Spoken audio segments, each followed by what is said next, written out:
Hello बच्चे, स्वागत है आपका एक बार फिर से मेरे YouTube चैनल बेटा प्रोफेसर भाटिया में। मैं उम्मीद करता हूं कि बेटा आप सब बहुत अच्छे होंगे और साथ के साथ मेरे लेक्चर आपको पसंद भी आ रहे होंगे। अगर ऐसा है तो बेटा लाइक का बटन जरूर दबाएं। साथ के साथ अगर आपको लगता है कि यहाँ पे जो भी कंटेंट है उसके अंदर आपके कोई भी फीडबैक है तो कमेंट करके मेरे को जरूर बता दे बच्चे। साइमल्टेनियसली बेटा अगर आपको लगता है कि यार ये सारा कंटेंट आपके लिए बहुत ज्यादा रेलिवेंट है या फिर अभी आपको लगता है कि यार आप क्लास 11 12th में है, ये कंटेंट आपके लिए रेगुलरली आप इसको अपडेट फॉलो कर रहे हैं तो सब्सक्राइब जरूर करें बच्चे, क्योंकि लगभग ऑन एन एवरेज मैं एक नई वीडियो डाल रहा हूं।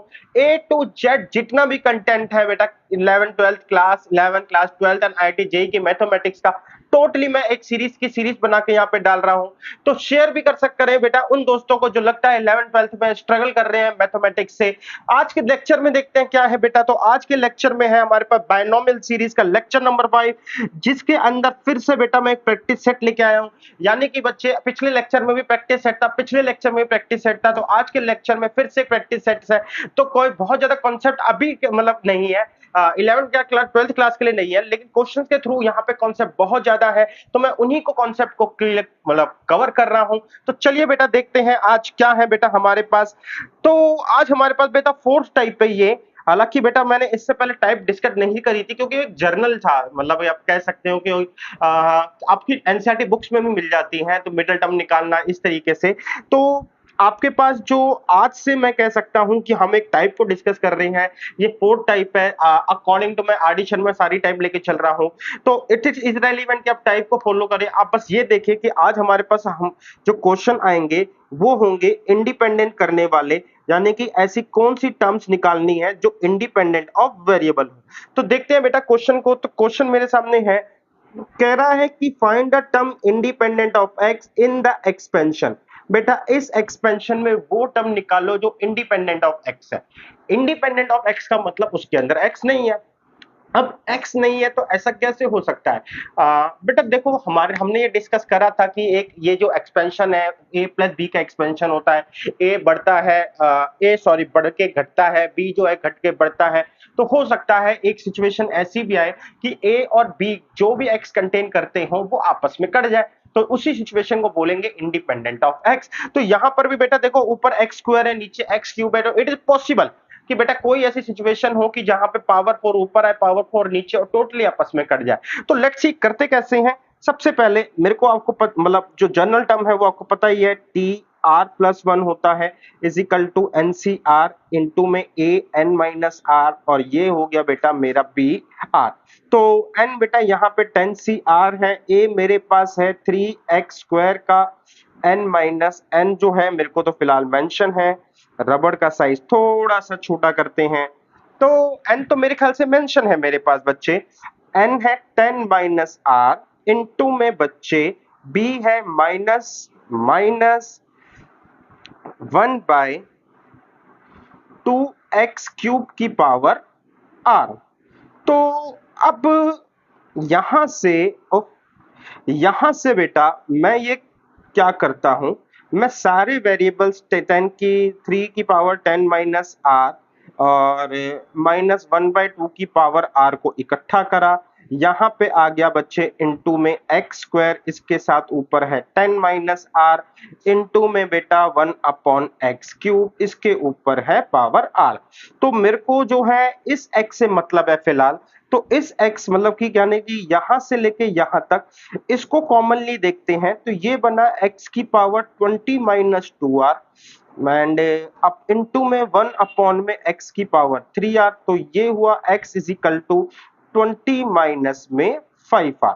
तो मेरे पास जो x आएगा वो आएगा, मतलब फिलहाल जो एक जर्नल फॉर्म में बना है बच्चे, वो है 20 माइनस में 5r। अब 20 माइनस 5r मुझे इंडिपेंडेंट करना है, इंडिपेंडेंट करना है, दैट मींस x वहां पर नहीं होना चाहिए, यानी कि जो x की पावर है, यानी कि इंडिसेस ऑफ x है, इसको मैं यहां पे लिख देता हूं। इंडिसेस ऑफ x जो है वो क्या होना चाहिए, जीरो होना चाहिए। अगर x का इंडिसेस आपका जीरो होना चाहिए, दैट मींस 20 माइनस में 5r is 5r is equal to 0। तो 20 is equal to 5r and r की वैल्यू आती है हमारे पास 4। तो यानी कि अगर मैं R4 डालूंगा तो x 0 हो जाएगा। तो यानी अब मेरे को तो टर्म निकालनी है। तो ये है बेटा मेरे पास t r+1, r की वैल्यू मैंने निकाली 4+1। तो यानी कि जो टर्म है यहाँ पे वो क्या है, फिफ्थ टर्म है। तो इस सीक्वेंस में अगर हम फिफ्थ टर्म देखेंगे, आप चाहो तो बेटा खोल के ट्राई भी कर सकते हो। जब आप पांचवी टर्म पे आओगे तो पांचवी टर्म पर जो कोफिशिएंट है x के, आप वेरिएबल है x जो आपस में कट जाएगा और सिंपल हमें जो है टर्म जो मिलेगी सिर्फ और सिर्फ कोफिशिएंट फॉर्म में मिलेगी, या उस टर्म पे सिर्फ और सिर्फ ये नंबर फॉर्म में मिलेगी। आई होप बच्चे आपको ये बात समझ में आई। चलते हैं बेटा, दूसरा क्वेश्चन हमारे पास है, कह रहा है find the value of A so that the term independent of x in this expansion ये रही। इस बार कह रहा है कि इंडिपेंडेंट ऑफ एक्स जो होगी ना इस सिचुएशन में, ठीक है ना, वो क्या है 405 है। दैट मीन सिंपल है बेटा, टर्म इंडिपेंडेंट ऑफ एक्स है, एक्स कट चुका है उसके अंदर, इसका मतलब सारा का सारा कांस्टेंट बचा है। सारा कांस्टेंट बचा है यानी कि बेटा जितनी भी वैल्यूज है वो कांस्टेंट है। दैट मीन 405 उसकी वैल्यूज है। तो चलते हैं बेटा, हम ये कहते हैं, देखो करने का तरीका वही, NCR इज इनटू में बेटा a यानी कि x की पावर 1/2 की power n minus R, into में b क्या है बेटा a अपॉन में x स्क्वायर की पावर r। ये मेरा TR+1 is a general situation formula. जहां पे n दे रखा है बेटा, तो n दे रखा है तो मैं n की वैल्यू को यूज करता हूं, 10CR इंटू में x की वैल्यू 10 माइनस में r, और ये डिवाइड में 2 हो गया, इंटू में a की वैल्यू बेटा हमें नहीं पता तो इसको r करते हैं, इंटू में बेटा 1 अपॉन में x की पावर 2r, तो x की पावर माइनस 2r, x और x को कंबाइन करते हैं तो 10CR इंटू में a की पावर r, इंटू में बेटा x की power 10 minus R upon 2, into में बेटा x की माइनस 2r। तो देखते हैं बेटा, पावर हुई कंबाइंड, पावर कंबाइंड हुई तो x माइनस में 2 टू द 4 और एक 5, तो माइनस 5r अपॉन में 2। तो इसके साथ बेटा मेरे पास आया है, इसके साथ आया है 10CR इंटू में a की पावर r। तो बच्चे अब ये जनरल फॉर्म में लिखी है मैंने, ठीक है। अब यहां पे अगर मेरे को इंडिपेंडेंट ऑफ x चाहिए, इंडिपेंडेंट ऑफ x चाहिए, तो अगर मुझे इंडिपेंडेंट ऑफ x चाहिए तो 10 माइनस में 5r अपॉन में 2 इज इक्वल टू 0। तो 10 minus 5r is equal to 0, तो 10 is equal to 5r and r की वैल्यू हो गई बेटा 2। तो मेरे को r2 पुट करना पड़ेगा। अगर मैं r2 पुट करता हूं तो यहां पे 3 आ जाएगा, 10C2 इंटू में a की पावर 2, और ये हो जाएगा सारा का सारा 0। अब ये 0 होगा तो मुझे कांस्टेंट ही तो मिलेगा बेटा। बच्चे ये बात मैंने पहले भी करी थी कि अगर x होगा ही नहीं तो रिजल्ट फिगर क्या होगी, वो तो कांस्टेंट ही होगी। तो कांस्टेंट जो है वो क्या है बच्चे आपका 10C2 इंटू में a square is equal to 405। ये वाली चीज बुक ने बोली हुई है। 10C2 का मतलब है 10 को 2 बार खोलो, 10 इंटू 9 अपॉन में 2 इंटू में बेटा a square is equal to 405। तो 9 से आई थिंक चला जाना चाहिए, 3 9 9 9 4 जा 36 एंड 4 9 5 जा 45 10, तो ये हो गया a square is equal to 45 90, and यहाँ पे 10 है, 10 से 10 चला जाएगा, a square is equal to 9, तो a की वैल्यू आ गई बेटा प्लस माइनस 3। अब यहाँ पे बेटा दोनों ही पॉसिबल है, प्लस या माइनस 3, तो कोई डिफरेंशिएट करने वाली बात नहीं है क्योंकि स्क्वायर लगा हुआ है। तो बस बच्चे ये क्वेश्चन इतना ही था। बहुत आसान क्वेश्चन होते हैं इंडिपेंडेंट ऑफ एक्स वाले, जस्ट लाइक प्रीवियस क्वेश्चन जहां पे पर्टिकुलर टर्म निकालनी पड़ती है, उसमें हम 10 11 कुछ भी लिख देते थे, यहाँ पे बस हमें 0 करना पड़ता है। चलिए एक नेक्स्ट टाइप हमारे सामने है, problem relating to a coefficient and a binomial expansion. बेटा कोफिशिएंट के ऊपर बात हो रही होगी इस बार। कैसे है, कह रहा है इस बायनोमियल एक्सपेंशन में प्रूव करो कि ये दोनों कोफिशिएंट बराबर है। अब देखो हमारे पास जो सिचुएशन है वो है NCR, ठीक है, इनटू में यहाँ पे a की पावर क्या है बच्चे मेरे पास r। तो this is general term formula. अब इस जनरल टर्म फॉर्मूले के अंदर मैं r से तो अभी कुछ छेड़छाड़ नहीं कर सकता, ये है m प्लस NCR इनटू में a की पावर r। कह रहा है a की पावर m और a की पावर n का कोफिशिएंट चाहिए। तो बेटा अगर मुझे a की पावर m चाहिए तो इसके लिए मुझे r क्या रखना पड़ेगा, m रखना पड़ेगा। तो इस सिचुएशन में r m रखने के लिए इसका कोफिशिएंट आएगा m plus n c m। दूसरी तरफ कह रहा है कि मेरे को a की पावर n चाहिए, तो a की पावर n के लिए r को n रखना पड़ेगा। तो मेरे को जो रिजल्ट मिलेगा वो है m plus n c n। तो इसका मतलब है बेटा m प्लस n फैक्टोरियल, ये है बेटा m फैक्टोरियल, और ये है m plus n minus m factorial यानी कि n फैक्टोरियल। ये है बेटा m प्लस n फैक्टोरियल, ये है बच्चे n फैक्टोरियल, ये आ जाएगा m plus n minus n factorial. तो बच्चे बहुत सिंपल है, ये देखो m प्लस n फैक्टोरियल, यहाँ पे आया m फैक्टोरियल, ये आया n फैक्टोरियल, ये आया m प्लस n फैक्टोरियल, ये आया बेटा n फैक्टोरियल, और ये आया बच्चे m फैक्टोरियल, क्योंकि n से n कटेगा। तो अब देखो बेटा सिंपल है, बराबर आ रहे हैं। तो बस इसी टाइप की प्रॉब्लम है, ये भी बहुत इजी लेवल के अंदर है, क्या कह सकते हो, कवर हो रही है, कुछ खास नहीं है इसके अंदर। यहाँ पे ये कह रहा है कि प्रूव करो कि coefficient of xn is twice the coefficient of xn इसके अंदर। तो यहाँ पर भी बेटा बहुत सिंपल है कि हमें ये प्रूव करना है। अब इसके अंदर इसकी जनरल टर्म लिखूं तो ये होगी 2ncr इनटू में x की पावर r, इसके अंदर होगी बेटा 2n माइनस 1 cr x की पावर r। तो xn का कोफिशिएंट के लिए मेरे को यहाँ पे r की वैल्यू रखनी पड़ेगी n, यहाँ पे भी r की वैल्यू n। ऐसा करने से मेरे को कोफिशिएंट मिलेगा 2n फैक्टोरियल, सॉरी 2ncn बेटा, यहाँ पे मिलेगा बच्चे 2n माइनस 1 cn। तो रिजल्ट आया 2n फैक्टोरियल अपॉन में n factorial 2n minus n factorial, ये आया 2n माइनस 1 फैक्टोरियल अपॉन में n factorial 2n minus 1 minus n factorial.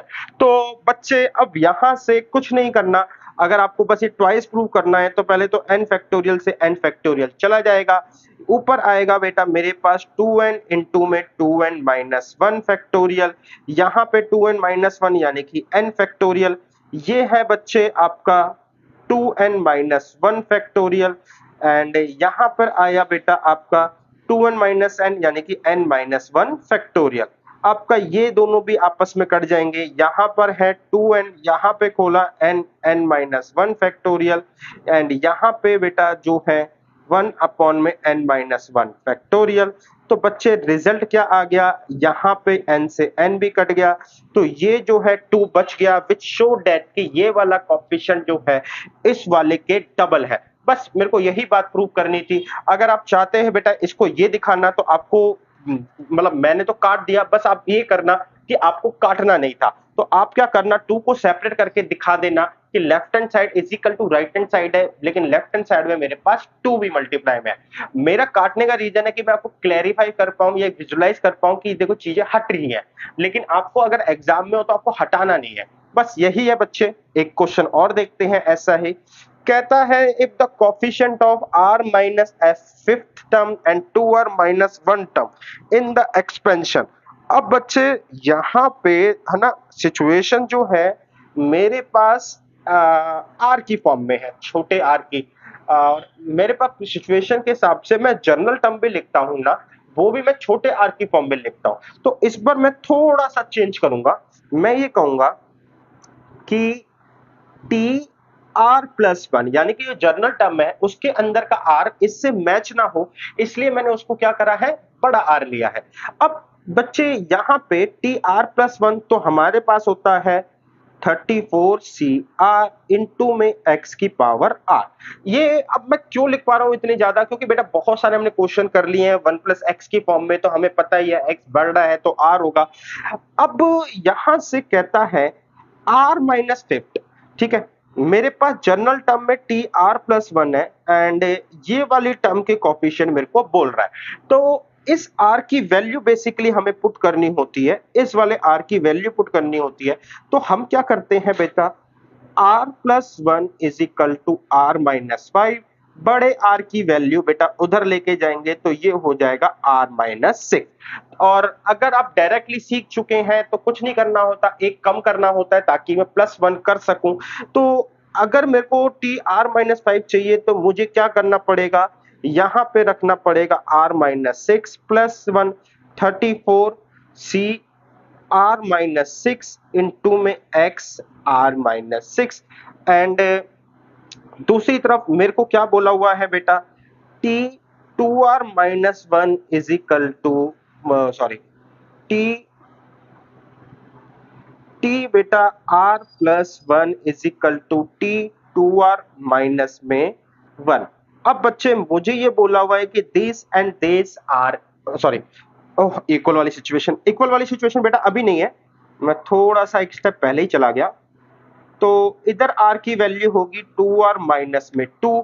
तो बस बच्चे मैं यहाँ पे टर्म निकालूंगा, t r की जगह रखूंगा 2r minus two plus one is equal to, मेरे पास आया 34 c, r की वैल्यू आई 2r माइनस टू इंटू में x 2r माइनस में 2।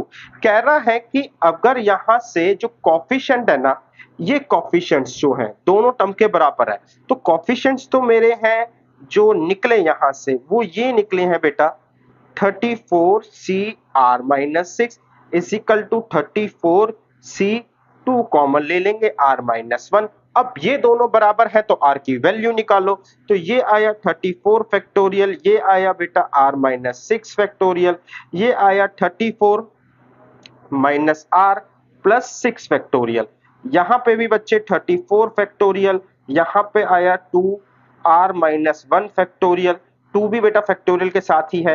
एंड आगे आया बच्चे हमारे पास यहाँ पे 34 माइनस में 2r माइनस में माइनस माइनस प्लस में 2 फैक्टोरियल। तो बस बच्चे आपको इनको खोलना है, इनको एक्सपेंड करना है, आपको r मिल जाएगा, r मिलते ही आपका काम आसान हो जाएगा। दैट मीन्स ऊपर 30, अच्छा ऊपर तो काट ही देते हैं, लिखने का चक्कर ही खत्म करते हैं। तो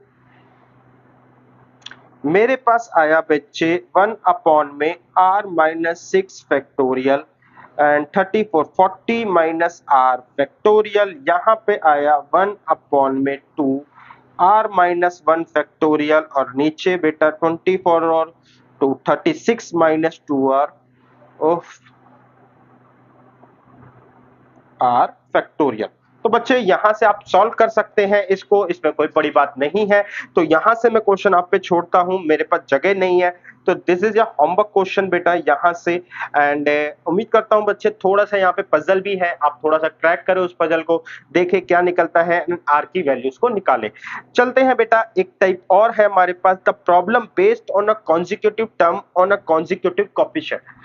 अब हमारे सामने बच्चे ऐसे क्वेश्चन आएंगे जहां पे ना जो कॉफिशिएंट या टर्म्स है वो लगातार बोला जाएगा, या तो लगातार हमें कॉफिशिएंट दे दिया जाएगा या लगातार हमें टर्म्स दे दिया जाएगा। तो देखो बच्चे पहला क्वेश्चन देखते हैं। देखो कह रहा है the coefficient of three consecutive terms in expansion are in the ratio find N. अब बच्चे जब भी हमसे ये बोले कि तीन टर्म्स जो हैं वो कॉन्जिक्यूटिव है, तो मैंने कहा मैं तीन टर्म्स जो हैं वो लेट कर रहा हूं T R plus one and T R plus to. ठीक है, यहां तक बात समझ में। अब प्रॉब्लम ये है कि हम जो है जनरल टर्म के अंदर भी स्मॉल आर यूज करते हैं, तो इस बार मैं जनरल टर्म लिखने के लिए मैं कैपिटल आर को यूज करूंगा। T R plus one is equal to बच्चे एन सी, यहां पे आ गया आर इंटू में बेटा एक्स की पावर आर। अब कॉफिशिएंट की बात हुई है, सबसे पहले ये r है और ये r प्लस वन है, तो मैंने कहा एक तरफ है मेरे को टर्म r चाहिए, दूसरी टर्म मेरे तरफ जनरल टर्म दे रखी है टी आर प्लस वन।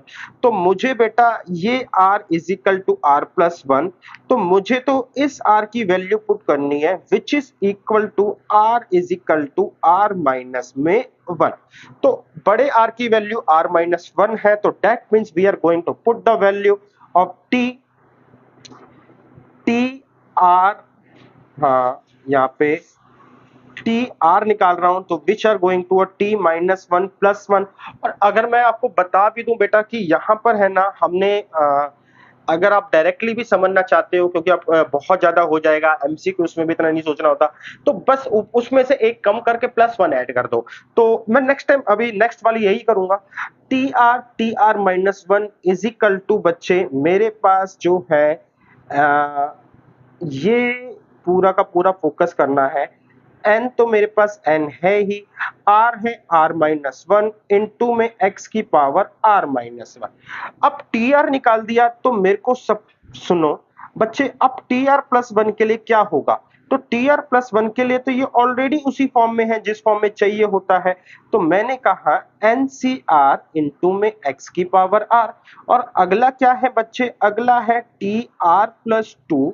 तो r प्लस टू को अगर मैं कहूं तो r प्लस वन, मैंने कहा उसमें से एक कम कर दो, प्लस वन कर दो। तो ये आया NCR प्लस वन इंटू में x की पावर r प्लस वन।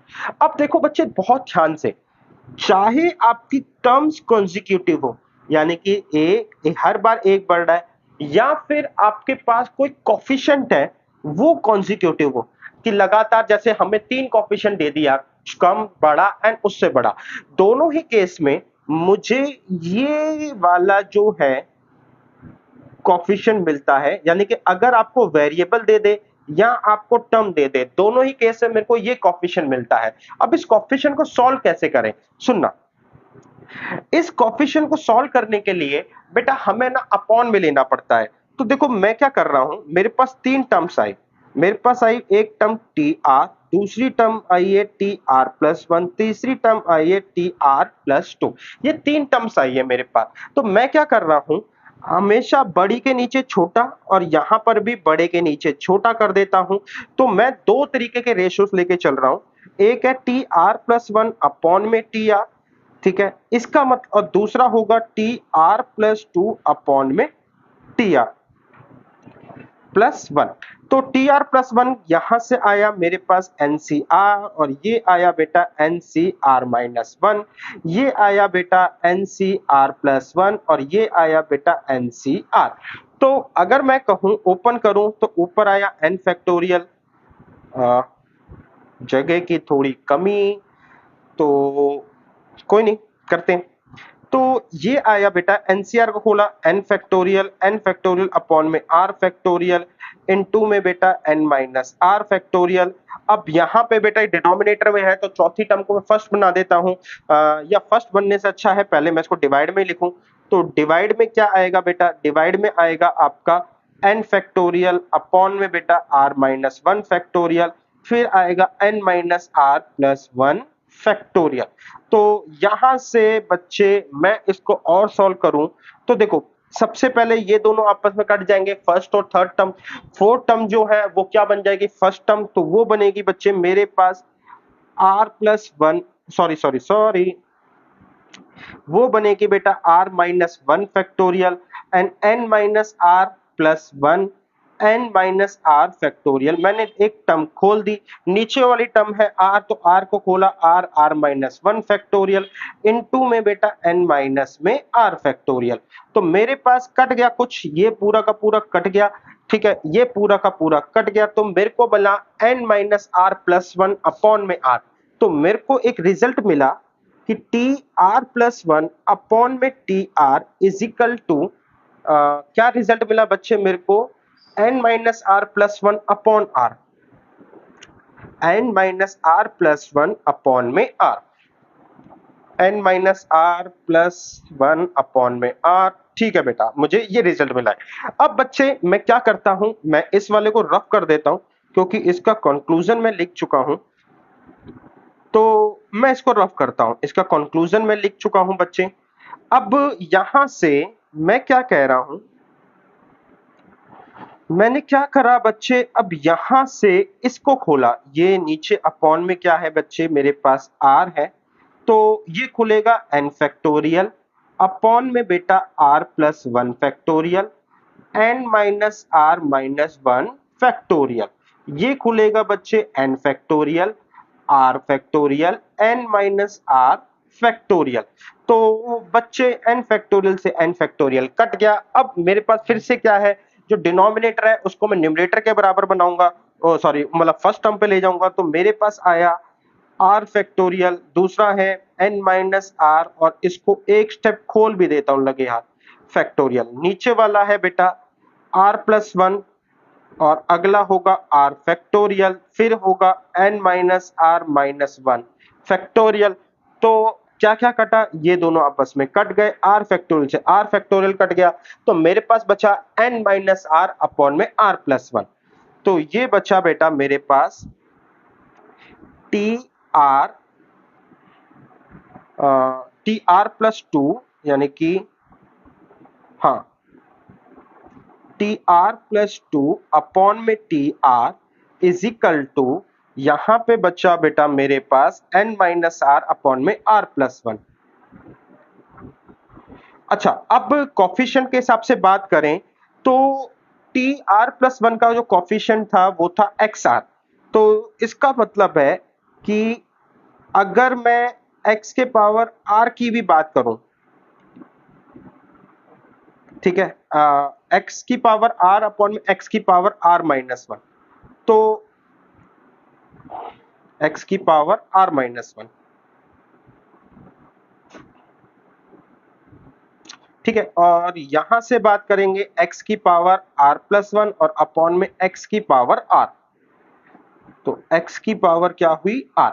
तो बच्चे मैंने क्या करा, मैंने यहां और यहां इन दोनों को क्या करा, सेपरेटली दिखा देता हूं। तो मैंने एक ना कंक्लूजन निकाला कि अगर आपके पास तीन कॉन्जिक्यूटिव टर्म्स हैं या तीन कॉन्जिक्यूटिव उसकी बात कर रहा है, वेरिएबल की पावर की बात कर रहा है, तो उनके कॉफिशिएंट का रिलेशन होगा बड़े वाला अपॉन में छोटे वाला, ठीक है ना।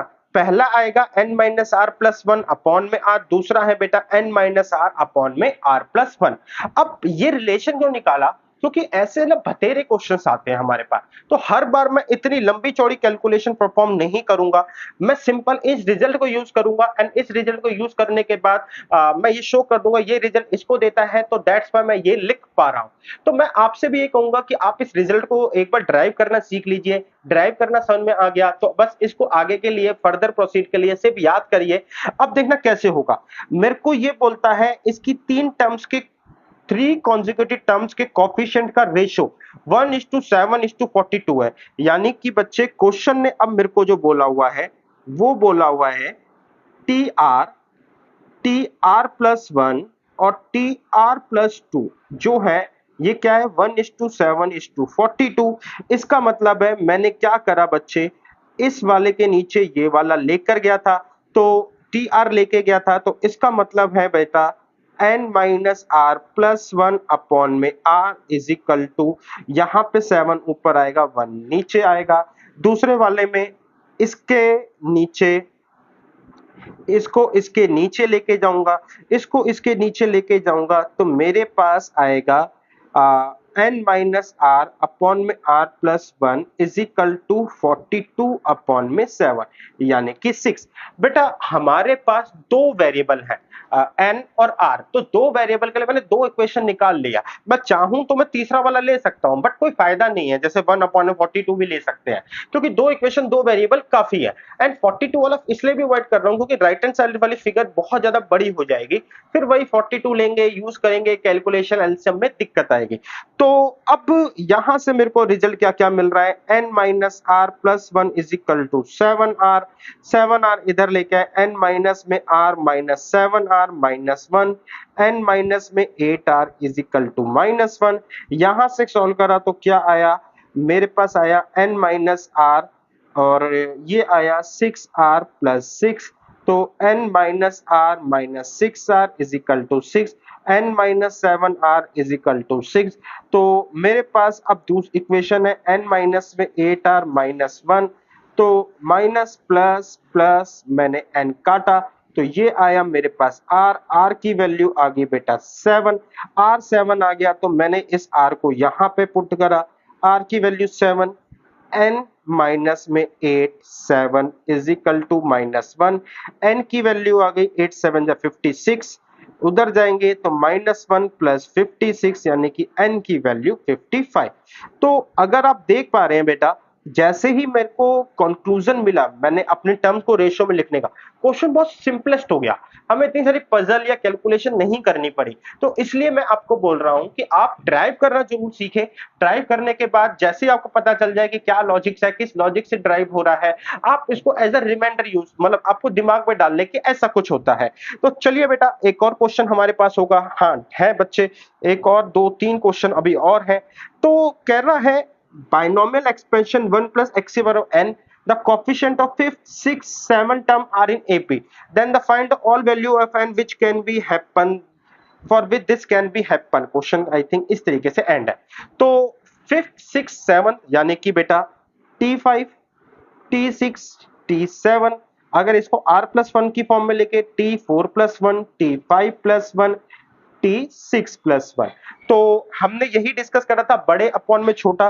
तो इसका मतलब है T6 अपॉन में बेटा हमारे पास T5। ठीक है, एक सेक हाँ एक, तो विच इज इक्वल टू बच्चे, ये मेरे पास क्या है, ये है n-r प्लस 1 अपॉन में बच्चे मेरे पास आएगा अपॉन में r। बट सिचुएशन के अकॉर्डिंग मेरे को पता है कि यहाँ पे r जो है ना वो क्या है बच्चे, r जो है विच इज बेसिकली ये इक्वल टू, हम ये भी कह सकते हैं T4 प्लस T5+1 अपॉन में बेटा T4+1। तो हमें टी आर बेसिकली R+1 मैंने ऊपर के लिए तोड़ा है। तो ओहो बेटा मेरे को थोड़ा सा लग रहा है कि आपको तोड़ के सिखाना पड़ेगा, क्योंकि फिर से वो R की कंफ्यूजन आ जाएगी। ठीक है, देखो बेटा, T5 के अंदर हुआ हमारे पास जैसे NCR x की पावर R, तो यहाँ पे T4+1 हुआ तो ये आ गया NC4 इंटू में x की पावर 4। दूसरा है बेटा T6 आया, T6 आया NCR इंटू में x की power R, that mean 5+1 is equal to NC5 x की पावर मेरे पास आई 5। ठीक है, इसी तरीके से अगला है T7। T7 जो है मेरे पास बच्चे क्या है, T7 जो है वो NCR इंटू में x की पावर R, तो ये हो गया T6+1 is equal to NC6 into में x की पावर 6। तो कोफिशिएंट की बात कर रहा है, तो कोफिशिएंट है मेरे इस वाली टर्म का जो है वो है आपके NC4, इस वाली टर्म के कोफिशिएंट है NC5, इस वाले टर्म के कोफिशिएंट है NC6। बच्चे अब ये कहता है कि ये तीनों AP में है। अगर तीन टर्म्स AP में होती हैं तो मुझे पता है B minus A is equal to C minus B, यहां से आया 2B is equal to A plus C, तो B की वैल्यू हो गई A प्लस C अपॉन में 2। तो B की वैल्यू मेरे को मिल गई A प्लस C अपॉन में 2। तो यहां से हम चलते हैं NC4। NC4 है तो बेटा मैं क्या करूंगा, यहाँ पे N अपॉन सॉरी, मेरे पास ये तीन टर्म्स है तो मैं क्या कर सकता हूं, मैं ये लिखूंगा 2 इंटू में NC5 is equal to NC4 in sorry plus आएगा NC6। तो मैंने ये रिजल्ट को यूज करा। अब इस रिजल्ट को यूज करा तो मैं इसको सॉल्व करने के लिए इससे मैं क्या करता हूं, डिवाइड कर देता हूं। तो मेरे पास आया 2 NC4 अपॉन में NC5 प्लस में NC6 अपॉन में NC5 कोफिशिएंट। हाँ, तो अब बच्चे यहाँ पे तो 2 ही रहेगा एंड NC4 अपॉन में NC5। NC4 बेटा बेसिकली हमारे पास छोटी टर्म है, NC5 जो है हमारे पास बड़ी टर्म है। हमने ऑलरेडी यहाँ पे सीखा था कि बड़ी टर्म अगर हमारे पास ऊपर हो छोटी नीचे हो तो हम ऐसे लिखते हैं। इस बार क्या है बेटा, हमारे पास जो बड़ी टर्म है यानी कि 5 वाली टर्म है वो क्या है बच्चे, हमारे पास नीचे है। तो हम क्या कहेंगे, हम ये कहेंगे R अपॉन में n minus R plus one. तो मुझे बेसिकली बेटा यही बात सिखानी थी। अच्छा, यहां पर 6/5 ये एग्जैक्टली है, तो यहां पर आएगा n माइनस आर, यहां पे आएगा n माइनस आर अपॉन में बेटा r प्लस वन।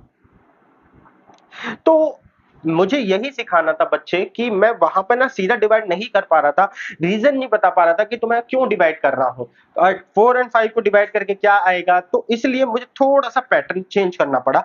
अब क्वेश्चन ये है कि मैं आर कौन सा वाला लूं। देखो बेटा, यहां पे T R plus one and T R दोनों वाला यूज करा हुआ है, ठीक है ना, यानी कि टर्म्स जो है एक ऊपर एक नीचे होंगी, एंड ये प्लस वन होगा, ठीक है। तो यहां पे भी बच्चे जो होगा क्या होगा, क्या कहते हैं, आर प्लस वन होगा। अब N minus R plus one हम कौन सा लें अकॉर्डिंग टू दिस सिचुएशन, यहां पे तो दोनों आर कॉमन है, लेकिन यहां पर बच्चे एक हमारे पास है फोर, एक हमारे पास है फोर, एक हमारे पास है फाइव, इधर सिक्स है इधर फाइव है, तो हम कौन से वाला लें। तो बच्चे पहली बात तो ये कि अगर मैं थोड़ा सा इसको देखूं, पीछे जाके देखूं, इसको तो यार मैं मिटा चुका हूं, इसको देखते हैं एन माइनस आर अपॉन में आर प्लस वन, इस वाले को ऑब्जर्व करते हैं। तो N minus R N R plus one जो है, आर प्लस वन आर यहां से आया, तो ये और ये फिलहाल यहाँ पे आर सेम है, and term R plus two R plus one यहाँ पे सेम है। तो इस अकॉर्डिंग टू आर जो है यहाँ पर तो यार बराबर है, and four five five four five and four five four five four five and and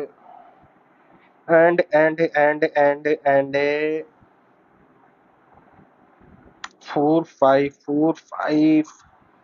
conclusion के हिसाब से फोर के नीचे फाइव गया है, तो एक टर्म बड़ी नीचे गई है आर प्लस वन की फॉर्म में, तो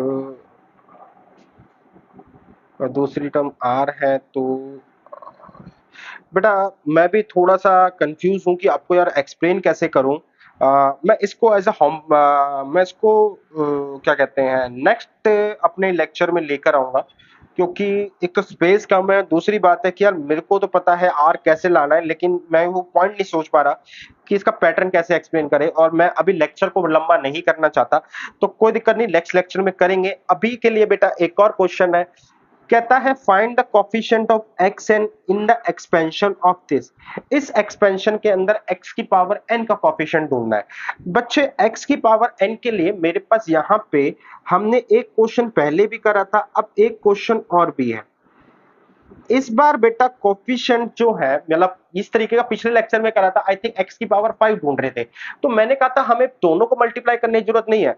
यहां पर दो टर्म्स है, कौन कौन सी, 1 प्लस एक्स, यहां पे बहुत सारी टर्म्स है। अब n टर्म्स है, तो n टर्म्स को कैसे लिखा जाएगा, देखो बेटा पहली तो 1 ही होगी क्योंकि nc 0 ही आएगा, दूसरी होगी बेटा nc1 माइनस का x, तीसरी होगी बेटा nc2 इंटू में x की power 2, dash dash dash dash dash dash dash, last की दो टर्म्स जो होंगी nc n minus one into में x की पावर n माइनस वन, ये माइनस में, प्लस में nc n इंटू में माइनस x की पावर n। अब मुझे है ना बच्चे x की पावर n का कोफिशिएंट बनाना है। x की पावर n का कोफिशिएंट बनाने के लिए मुझे सिंपल है, x की पावर n चाहिए, तो मुझे कोई मतलब नहीं है बेटा इनके बीच की टर्म क्या है, 1 को मैं किससे मल्टीप्लाई करूं कि मेरे को x की पावर n आ जाए, तो ऑब्वियस सी बात है बेटा x इससे करेंगे तो मेरे को x की पावर n मिलेगा। तो ऐसी सिचुएशन में मेरे को जो कोफिशिएंट मिला ncn, एंड यहां पे मिला -1 की पावर n।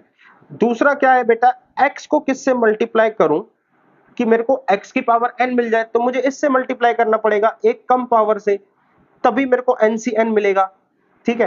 तो इसका मतलब दूसरा कोफिशिएंट आया ncn minus one minus x की पावर, सॉरी, -1 की पावर n माइनस में 1, ठीक है। इन दोनों को मल्टीप्लाई करेंगे, तो अब मैं -1 की पावर n को क्यों कैरी कर रहा हूं, क्योंकि मुझे n पता ही नहीं इवन है या ऑड है, तो मुझे कैरी करना ही पड़ेगा बेटा। तो NCN तो आपका होता है 1 इंटू में -1 की पावर n। NCN-1 का मतलब होता है n-1 की पावर n-1। इसको मैंने 1 कैसे लिखा, NCR is equal to NCN-R के कॉन्सेप्ट से। और ये बातें बहुत ज्यादा हम उस टाइम पे भी डिस्कस करी थी।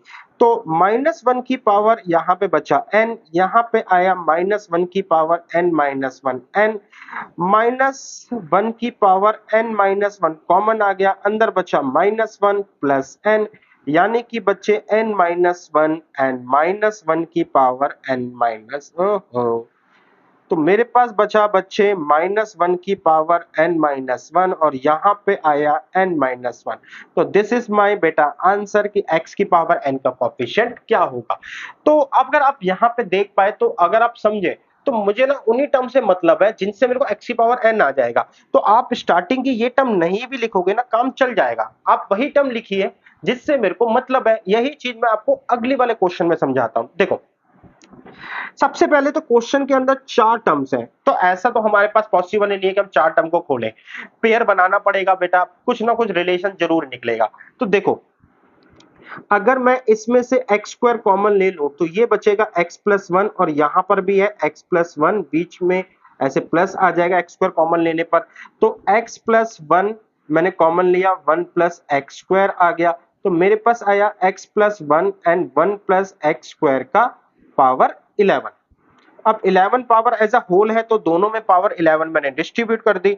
तो क्या मैं इसको लिख सकता हूं बेटा कि मेरे पास है ना क्वेश्चन इन एक्चुअली ये है x प्लस 1 की पावर 11 इंटू में, या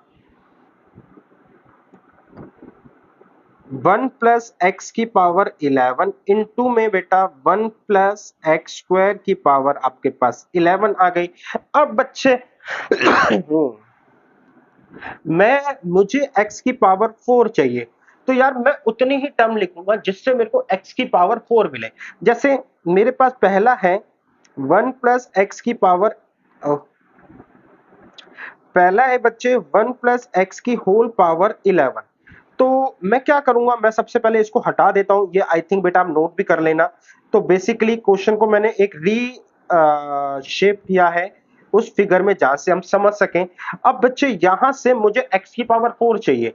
तो देखो, पहला तो होगा 1, दूसरा होगा 11c1 इंटू में x, तीसरा होगा 11c2 इंटू में x2, प्लस में 11c3 x3, प्लस में 11c4 x की power 4। Dead dead dead dead बेटा, x की पावर 5 से मतलब ही नहीं है, मुझे खोलने की जरूरत ही नहीं है।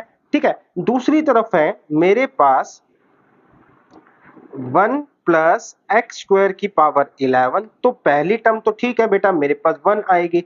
दूसरी बार आएगा 11c1 एक्स की पावर 2, फिर आएगा 11c2 एक्स की पावर 2 की पावर 2। बेटा आप ध्यान से देखो, यहां पर मेरी 4 आ चुकी है, मुझे नहीं है मतलब बेटा आगे, मुझे x की पावर 4 से ही मतलब है। अब 1 की मैं किससे मल्टीप्लाई कराऊं इन सब में कि मेरे को x की पावर 4 मिल जाए। तो ऑब्वियस सी बात है, मैं किससे करवाऊंगा, मैं करवाऊंगा 11c2 से। आगे बढ़ते हैं, 11c1 की मल्टीप्लाई यानी कि इस x की मल्टीप्लाई मैं किससे करवाऊं कि मुझे x की पावर 4 मिल जाए। तो इस x की मैं किसी से भी नहीं करवा सकता, तो ये मेरा साइड हो गया बेटा, ये मेरे को x की पावर 4 देगा ही नहीं। अगला है 11c2 एक्स स्क्वायर, इसमें एक्स स्क्वायर की मल्टीप्लाई किससे करवाऊं, इस एक्स स्क्वायर से करवाऊंगा। ठीक है, तो इसका मतलब है मुझे जो मिलेगा अगला 11c2 इंटू में 11c1, फिर प्लस करते हैं 11c3, 3 की पावर मेरे को बेटा मल्टीप्लाई करवानी पड़ेगी 1 से, लेकिन 1 कोई भी नहीं है अगले में, तो ये भी साइड हो गया भैया, तू भी नहीं बनाएगा।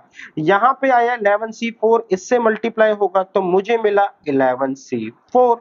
अब बच्चे मेरे को कोफिशिएंट मिल गए, मेरे को उतना ही टर्म खोला, इसमें आया 11 इंटू 10/2, ये आया 11 इंटू में 10/2 इंटू 11, ये आया 11 इंटू 10 इंटू में 9 इंटू में 11 10 9 8 अपॉन में बेटा 4 इंटू 3 इंटू 2 इंटू में 1।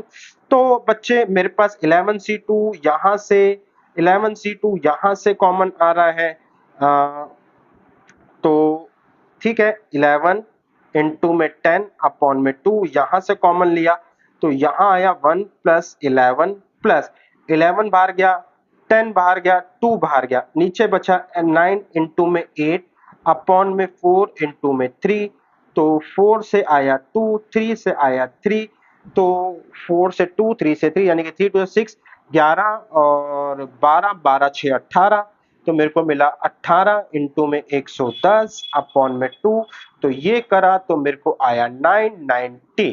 तो बस बच्चे कोफिशिएंट ऑफ x की पावर 4 990 है। क्वेश्चन अच्छा था क्योंकि थोड़ा सा मेरे को जुगलबंदी करनी थी और साथ के साथ ये भी था कि कई बार बन भी रहा है, कई बार नहीं भी बन रहा है। एक और क्वेश्चन को देखते हैं। If the coefficient of x and x square in the expansion, इस एक्सपेंशन के अंदर 3 एंड माइनस 6 है, बेटा किसका कोफिशिएंट? x एंड x के स्क्वायर का। अब यार आप ये सोचोगे सर पावर m भी है पावर n भी है, हम क्या करें? तो बेटा मैं आपको एक छोटी सी बात बता दूं, मुझे मतलब ही नहीं है, मैं उतना ही खोलूंगा जहां से मुझे या तो x मिले या फिर x स्क्वायर मिले। देखिए कैसे, मैंने यहाँ पे 1 प्लस एक्स की पावर m को खोला, तो पहली टर्म तो ठीक है यार 1 ही आएगी, अगली आएगी mc1 इंटू में x, दूसरी आएगी mc2 इंटू में x2। बस बेटा मुझे आगे 3 से मतलब भी नहीं है। यहाँ पे फिर है 1 माइनस में x की पावर n, यहाँ पे इज इक्वल टू क्या, पहली m मिलेगी, फिर मिलेगी बेटा nc1 माइनस एक्स, फिर मिलेगी nc2 माइनस एक्स का पावर 2 प्लस में that that that that that. तो बस बेटा आगे मेरे को कोई मतलब नहीं है कि आगे भाड़ में जाए क्वेश्चन क्या हो रहा है। अब कह रहा है कि ऐसे सिचुएशन में इन दोनों का कोफिशिएंट मैं आपको बता रहा हूं, find the value of m and n। ठीक है, सबसे पहले ये 1, क्या ये 1 मिलके मुझे, सबसे पहले मैं x की बात कर रहा हूं, कोफिशिएंट ऑफ x, और यहां पे बात कर रहा हूं कोफिशिएंट ऑफ x की पावर 2 की। तो सबसे पहले कोफिशिएंट ऑफ x की बात करूं तो 1 किससे मल्टीप्लाई होके मेरे को x का कोफिशिएंट दे देगा, तो 1 जो है इससे मल्टीप्लाई होगा nc1 से। तो ठीक है, 1 किससे मल्टीप्लाई हुआ बेटा, मेरे को कोफिशिएंट मिला माइनस का nc1 प्लस में दूसरे नंबर पर है ये वाला mc1 में एक x है, तो ये भी बेटा दूसरे सॉरी ये भी 1 से मल्टीप्लाई होगा, तो मुझे मिला बेटा mc1। इसके अलावा बेटा एक्स स्क्वायर आ जाएगा और यहां से खत्म। तो और यहां पे एक्स स्क्वायर के लिए मेरे को 1 की किससे मल्टीप्लाई करूं, तो 1 की करूंगा तो nc2 आ जाएगा, x यहां पे करूंगा बेटा तो मेरे को आ जाएगा माइनस mc1 इंटू में nc1, फिर प्लस mc2 इंटू में बेटा यहाँ पे बच्चे आपका 1 आ जाएगा। तो क्लियर है बच्चे आपका ये क्या है, nc2, ये है बेटा आपका प्लस mc2 माइनस में mc1 इंटू में nc1, ये आया बेटा आपका m माइनस में n। अच्छा x का कोफिशिएंट कितना है 3, तो m माइनस n 3 हो गया, ये कितना है बेटा 6 माइनस का, ये है बेटा आपका माइनस का 6, तो ये आ गया बेटा माइनस का 6। nc2 n n को 2 बार खोलना है, 2 फैक्टोरियल से डिवाइड करना है, यानी कि n n माइनस 1 अपॉन में 2 प्लस में m m माइनस 1 अपॉन में 2, ये आया बेटा माइनस m n एंड ये आया माइनस में 6। एलसीएम वेलसीएम ले लिया जाए तो मेरे पास प्लस में m m minus n minus में 2 mn is equal to minus में 12। अब थोड़ा सा हम इसको ओपन करते हैं तो ये आया n square minus n plus m square minus m minus 2 m n is equal to minus 12। बेटा ध्यान से देखो, ये एंड 2 mn ये एक फॉर्मूला बना रहे हैं, तो फॉर्मूला क्या बना रहे हैं मेरे पास, मैं यहां पे करता हूं m प्लस सॉरी फॉर्मूला ये बना रहे हैं m माइनस n का होल स्क्वायर, इसके बाद बेटा यहां से माइनस कॉमन लेंगे तो m प्लस n बच जाएगा which is equal to minus 2 m minus 3, बेटा 3 है तो ये हुआ 3 का square minus m plus n minus 12, तो ये हुआ 9 प्लस में 12 is equal to m plus n। तो मेरे को मिल गया बेटा m प्लस n कितना, मेरे को मिल गया m प्लस n 15, तो मुझे मेरे को मिला m plus N 15, m minus N मेरे को मिला 3। तो यहां से ये दोनों कट गए, ये आया 2 की पावर m 15 3 18, 2 से आया 9, तो m की वैल्यू आ गई 9। अब 9 माइनस में n इज इक्वल टू 3 था, एक सिचुएशन जो है ये मैंने इसको लिया, तो n की वैल्यू कितनी आ गई आपकी 6 आ गई। तो बस बेटा मैंने m और n की वैल्यू निकाल ली। क्वेश्चन अच्छा था इसलिए मैंने आपके करवाने की सोची। तो बस बेटा आज के लेक्चर में मैं इतने ही क्वेश्चन लेके आ पाया हूं। क्वेश्चन भले ही कम थे लेकिन एक्सप्लेनेशन बहुत ज्यादा थी। अच्छा, एक क्वेश्चन आपका रह गया है, मुझे उसका एक तरीका देखना पड़ेगा कि फिलहाल एग्जैक्टली मेरे दिमाग में वो तरीका नहीं आ पा रहा जिसके थ्रू मैं आपको एक्सप्लेन कर सकूं। तो मिलेंगे बेटा बहुत जल्द एक नेक्स्ट लेक्चर में। शुरुआत मैं उसी क्वेश्चन के साथ करूंगा जो हमने पेंडिंग छोड़ा था, जिसको मैंने लिखा था नेक्स्ट लेक्चर में मैं डिस्कस करूंगा। तो आज की क्लास में इतना ही बेटा। Tata bye bye and good night.